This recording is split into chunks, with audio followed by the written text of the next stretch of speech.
Trump est accusé aussi de faire jouer ses menaces et ses annonces de progrès dans les négociations, c'est-à-dire cette espèce de volte-face permanente. On commence un peu à avoir l'habitude avec Trump, mais il est accusé d'utiliser ces stratagèmes rhétoriques de façon à rassurer les marchés.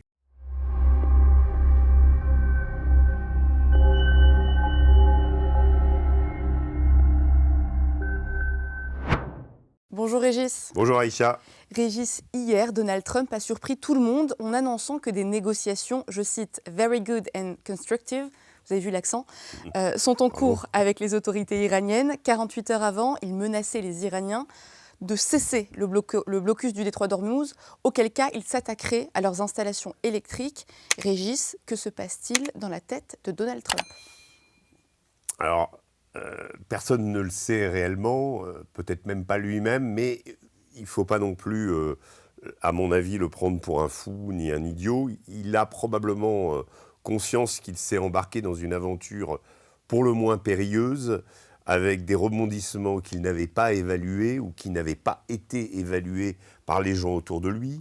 Peut-être que lui-même n'a pas voulu voir, pensant vraisemblablement avoir affaire à une guerre rapide, qui mettrait à genoux le régime à Téhéran très très rapidement et qu'il pourrait, on va dire, ajouter dans la case succès et se targuer justement pour les élections mid-term d'avoir réussi là où tous les autres présidents depuis 1979 ont échoué, c'est-à-dire à renverser le régime à Téhéran, régime installé en 1979. Régis, hier, on apprenait que le Mossad avait convaincu Donald Trump qu'un soulèvement populaire en cas de mort de Khamenei allait avoir lieu et ce soulèvement n'a pas eu lieu. Oui, en effet, on apprend qu'il y avait c'est d'ailleurs, je crois, qui a convaincu plutôt Netanyahou d'abord, et que Netanyahou, d'ailleurs, en dernier recours, a appelé Donald Trump. Et c'est après le coup de fil avec Netanyahou que Donald Trump a décidé d'enclencher, de prendre l'option de la guerre. Il y a eu plusieurs scénarios qui se sont, on va dire, succédés. On apprend ça maintenant par la presse. Le New York Times, d'ailleurs, a révélé toute cette chronologie de la montée à la guerre.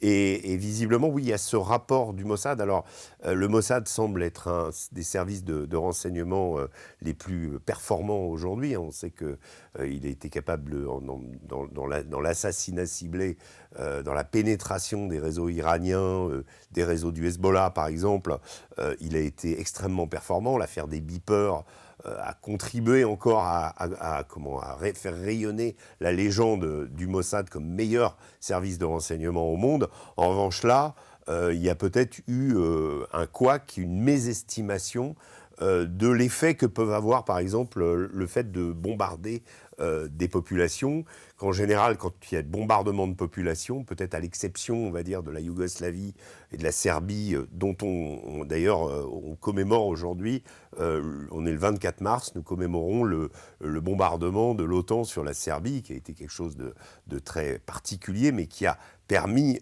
quelque part, conduit à l'effondrement et on va dire, il y a eu un résultat. Là, en l'occurrence, il n'y a pas eu de résultat. Il n'y a pas eu de résultat parce que, quelque part, même si les forces d'opposition existent en Iran, même si elles ont été réprimées, peut-être en raison de cette répression, qu'elles n'ont pas osé, on va dire, profiter de la situation. Mais il y a aussi l'argument qui veut que quand un pays est bombardé, il y a une sorte de solidarité qui se fait.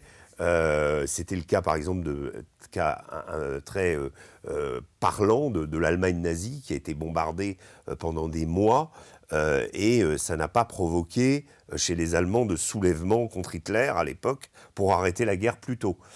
Voyant leurs maisons détruites, leurs familles décimées par ces bombardements, il y a plutôt eu un effet de solidarité entre le peuple et ses dirigeants. Et donc là, le Mossad s'est un petit peu fourvoyé dans cette analyse. Donc il y a eu plein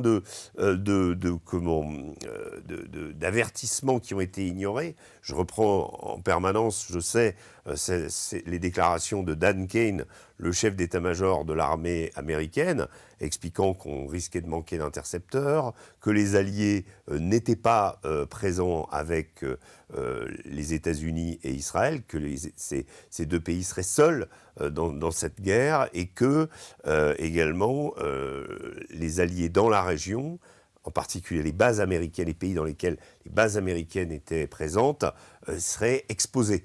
Et c'est exactement ce qui s'est passé. L'affaire du détroit d'Ormuz étant, on va dire, quelque chose également qui aurait pu être anticipé.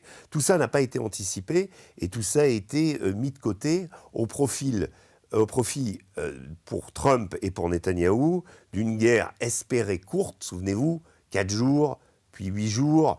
Souvenez-vous les propos de Pete Hegseth, qu'on voit nettement moins en ce moment d'ailleurs, le tonitruant secrétaire à la guerre de Donald Trump, dont les discours tous les jours nous annonçaient des victoires et qui finalement a fini par faire moins de discours et on ne l'entend plus du tout. On raconte même que les déboires de cette guerre, il pourrait en pâtir.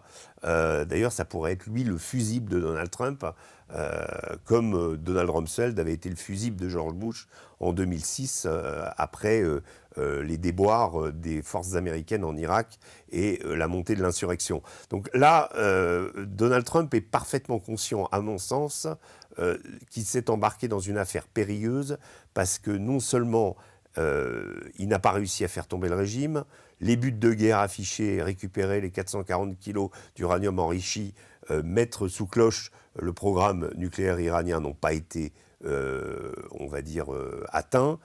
Dégrader le potentiel balistique iranien, certes, il y a eu des frappes, les Israéliens estiment avoir détruit à peu près 70% des lanceurs de missiles iraniens. Ce dont on se rend compte, c'est que les Iraniens tirent moins, mais qu'ils tirent plus précisément.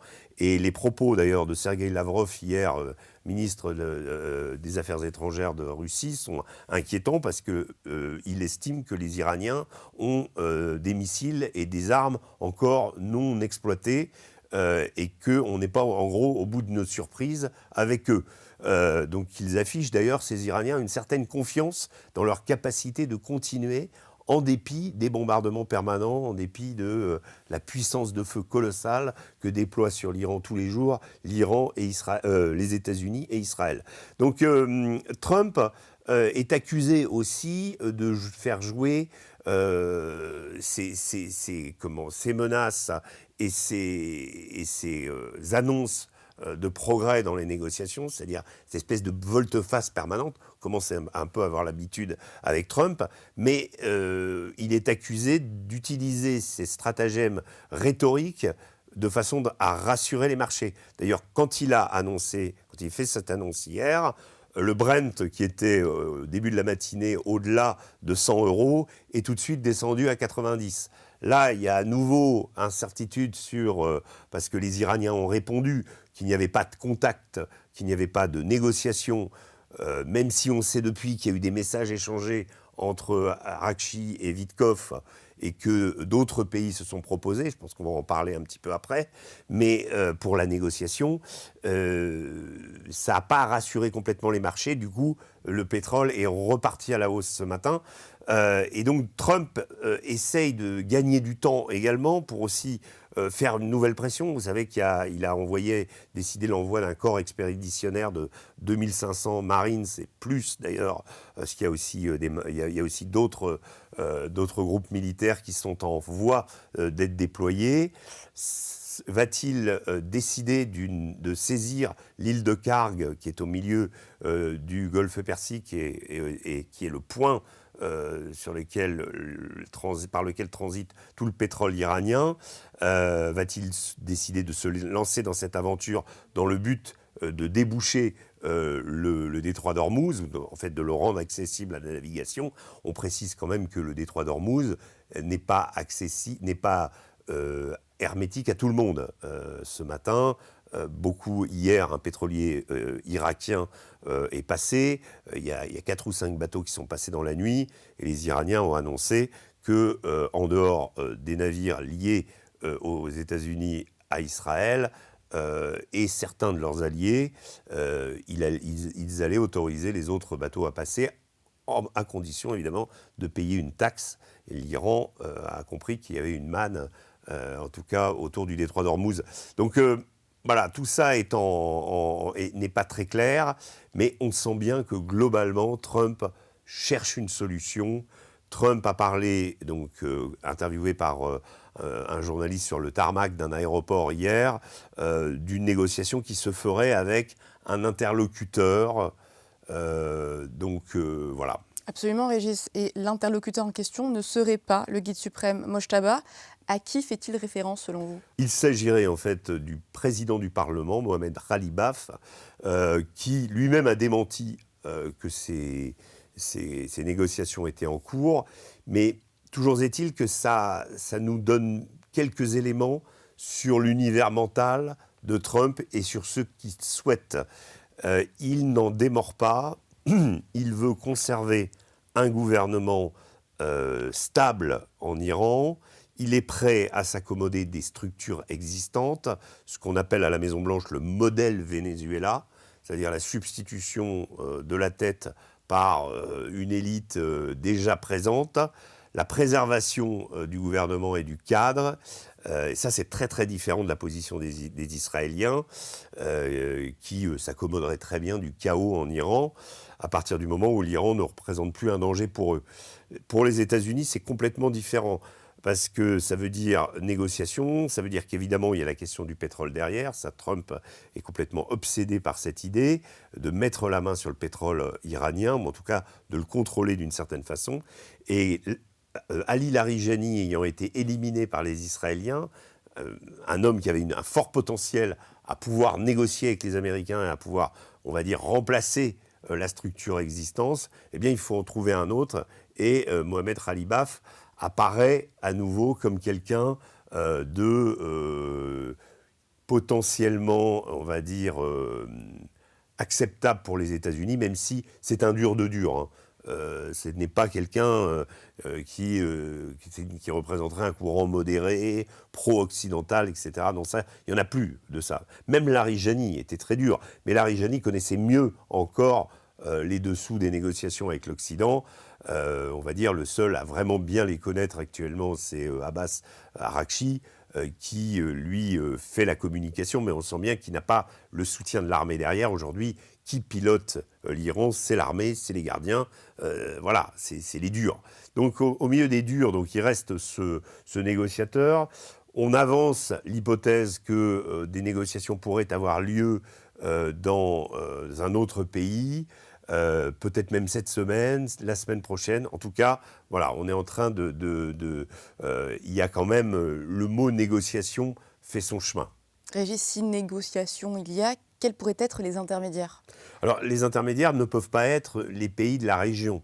Ça ne peut pas être l'Arabie Saoudite qui, un temps, a accueilli des négociations, notamment sur le dossier ukrainien. Ça ne peut pas être le sultanat d'Oman, puisqu'il fait partie des pays visés, même s'il a été le médiateur dans le nucléaire depuis très longtemps. Alors, d'autres pays se sont proposés. Ça pourrait être la Turquie, l'Égypte. Mais il y a un pays, il y a un nom qui apparaît, qui est le Pakistan, et il se pourrait qu'une réunion se fasse avec Steve Witkoff, même si Steve Witkoff est tombé en grâce aux yeux des Iraniens, qui le considèrent comme quelqu'un d'acquis au camp Netanyahou, plus que même qu'au camp Donald Trump.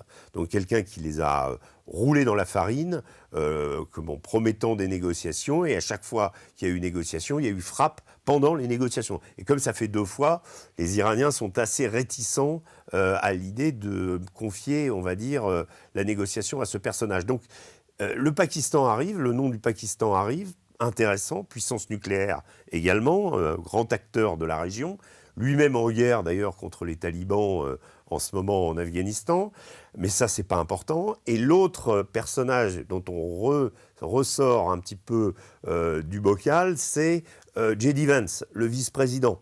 Vice-président dont on sait qu'il a été extrêmement discret depuis le début de la guerre.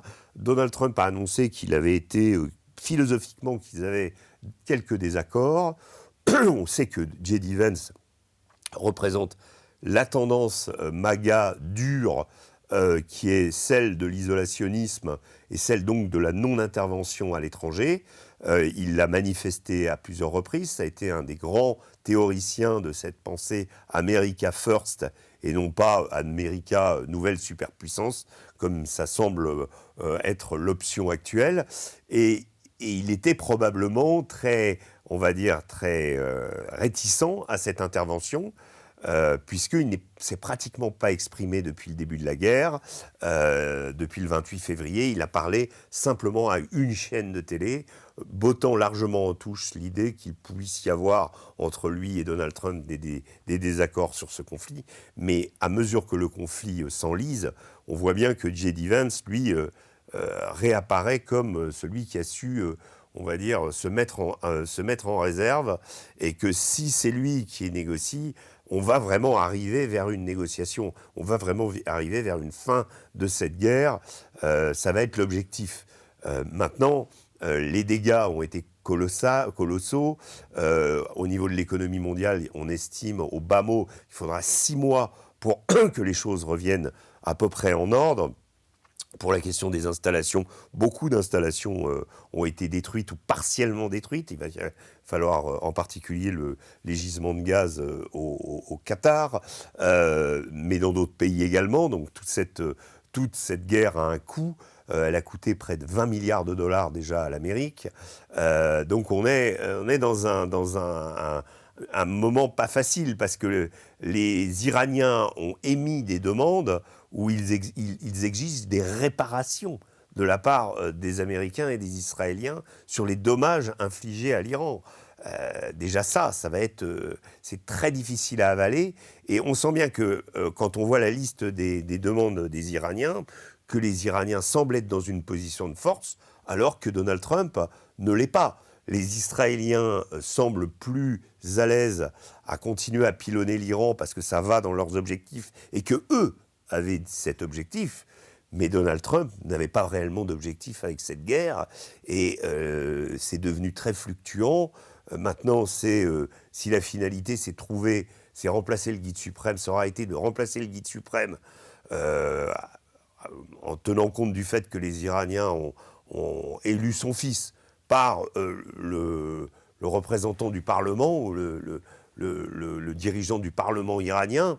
On se demande vraiment pourquoi avoir fait cette guerre, même si, et encore faudrait-il que ce Mohamed Khalibaf admette et fasse allégeance aux États-Unis, ce qui n'est absolument pas envisagé du côté iranien. Mais en tout cas, on le sent bien, il faut que Donald Trump sorte de cette impasse.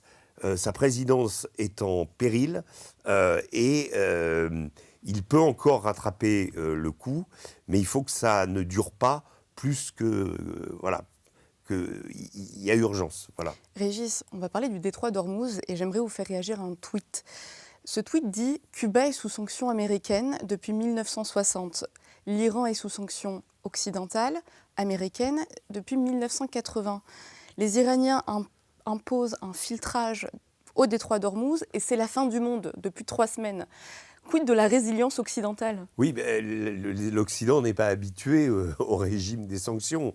Les Iraniens ont fait des sanctions et du contournement des sanctions leur raison d'être. C'est un peuple qui a absolument tout un réseau. Alors, ils ont l'appui des Chinois derrière. Hein, de ce côté-là, il n'y a pas, on va dire, les Iraniens ont largement bénéficié de l'aide de la Chine, un peu moins de l'aide de la Russie, mais aussi. Mais sinon, il y a un réseau de contrebande qui permet à l'Iran, qui a permis à l'Iran de contourner ce régime de sanctions écrasant qui, effectivement, lui, et l'Occident, c'est nous, on n'a pas de sanctions, mais dès qu'on risque d'être privé de quelque chose, là, ça y est, c'est la panique. Et on le voit sur les marchés. On est en mode panique. On a été en mode panique plusieurs fois. J'encourage d'ailleurs nos auditeurs à aller regarder les tweets et les travaux de Jacques Sapir, justement sur les évolutions du pétrole et le côté erratique, ou les montagnes russes qui sont en train de se produire en ce moment. C'est absolument passionnant, surtout le marché asiatique, qui est extrêmement, extrêmement fébrile parce qu'il dépend énormément du pétrole du golfe d'Ormuz, du golfe Persique, et qu'aujourd'hui, il y a encore une incertitude absolue. Nous, en France, on en est moins dépendant, mais on sent bien que au niveau du gaz, ça a été l'explosion à cause du Qatar, et que, voilà, il suffit, chacun peut voir en allant faire son plein que le diesel est largement au-dessus de 2 € aujourd'hui, et que visiblement ça va pas durer, quoi. Ça risque de durer si les choses s'éternisent. Merci Régis. Merci Aïcha.